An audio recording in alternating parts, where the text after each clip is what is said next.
Allô à toi, c'est Mélissa de Mana Yoga. Bienvenue à la première capsule vidéo que je vais faire les mardis pour toi, pour t'offrir en fait des outils, des réflexions, des postures de yoga, toutes des choses qui vont aller dans ton coffre à outils pour toujours mieux te connaître et avancer dans ta pratique, avancer dans tes réflexions par rapport à la spiritualité, mieux te connaître. Et voilà, donc aujourd'hui, j'avais le goût de vous parler de se choisir. Qu'est-ce que ça veut dire se choisir?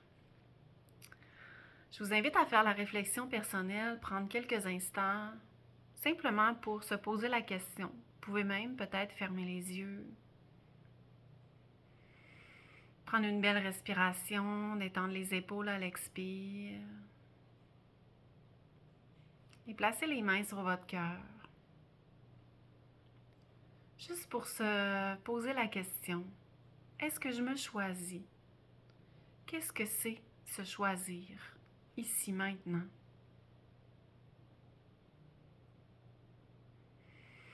Donc ici, je vous invite à maintenant ouvrir les yeux.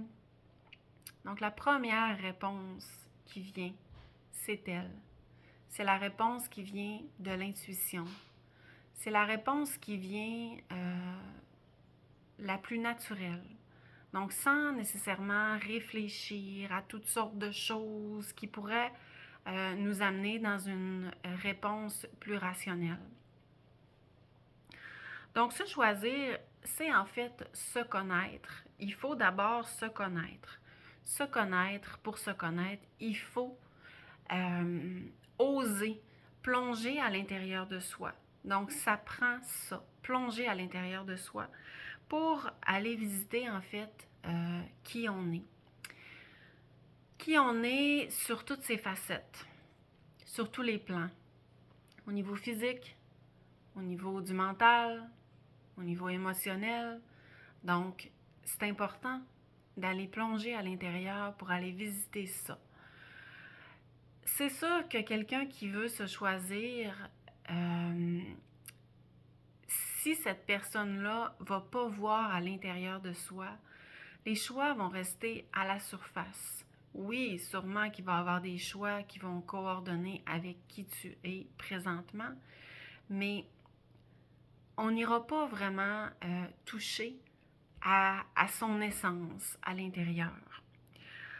Donc, quand on visite son intérieur, c'est important d'aller voir les zones de lumière, donc nos capacités, qu'est-ce qui nous fait rayonner, qu'est-ce qui nous amène à s'élever, mais aussi ces zones d'ombre. Ces zones d'ombre, c'est ces défis, c'est les problématiques que l'on peut avoir au niveau de la santé. Donc, on a les deux à aller voir. Et tout le monde, c'est normal, on a toutes nos zones de lumière et tous également nos zones d'ombre. Comment faire pour reconnaître ça, hein? Parce que c'est pas tout, aller les voir.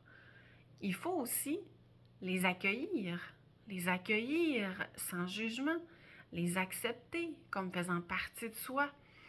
Mais à partir de là, donc, c'est pas d'observer tout ça et de se juger en se disant « Ah, je devrais être plus comme ci, plus comme ça, je devrais faire les choses plus de même. » Mais c'est comme si on prenait une photo de nous à cet instant précis, puis qu'on allait voir c'est quoi qui est présent à l'intérieur de soi.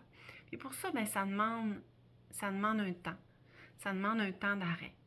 Ça demande un temps de connexion avec soi, pas un temps de réflexion, mais vraiment un temps de présence, de pleine présence, de qualité pour soi.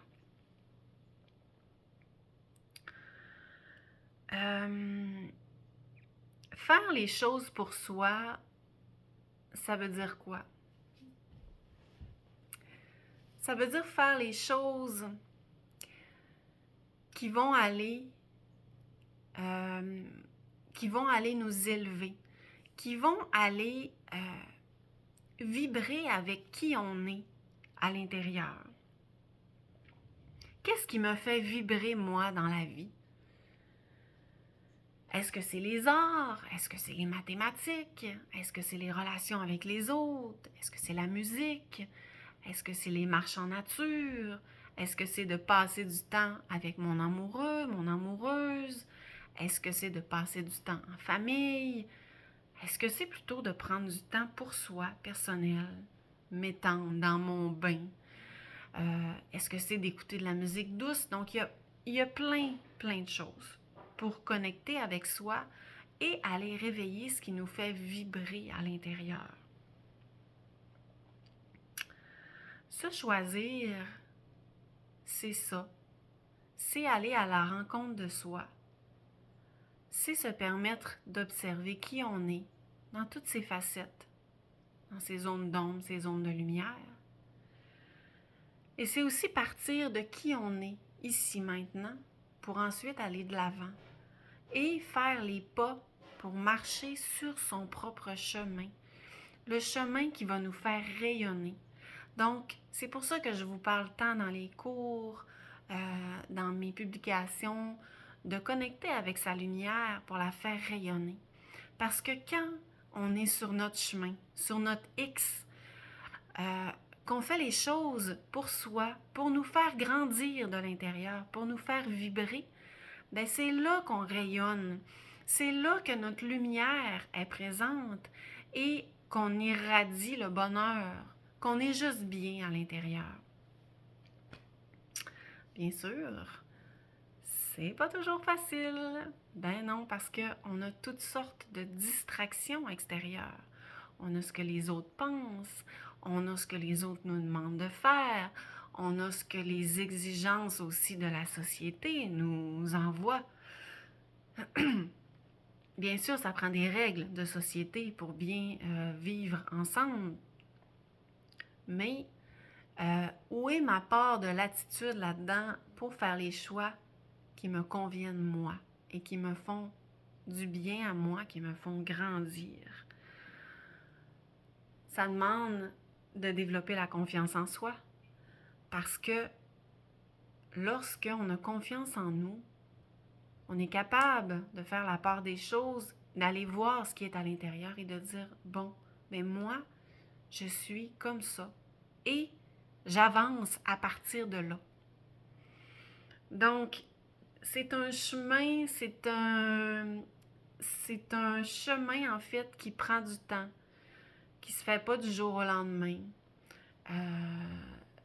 Ça demande d'aller se visiter, pas juste une fois, mais de faire ça le plus souvent possible pour que ça devienne naturel. Et lorsqu'on va mettre la main sur notre cœur, fermer les yeux, quand on va avoir une décision à prendre, d'arriver à écouter qu'est-ce qui est là, plutôt que ce qui est là, ici. Donc, voilà. Alors, j'espère que cette capsule sur le fait de se choisir va vous aider à cheminer, à marcher toujours plus sur votre propre chemin. Alors, je vous souhaite une belle journée pleine de lumière. Namasté.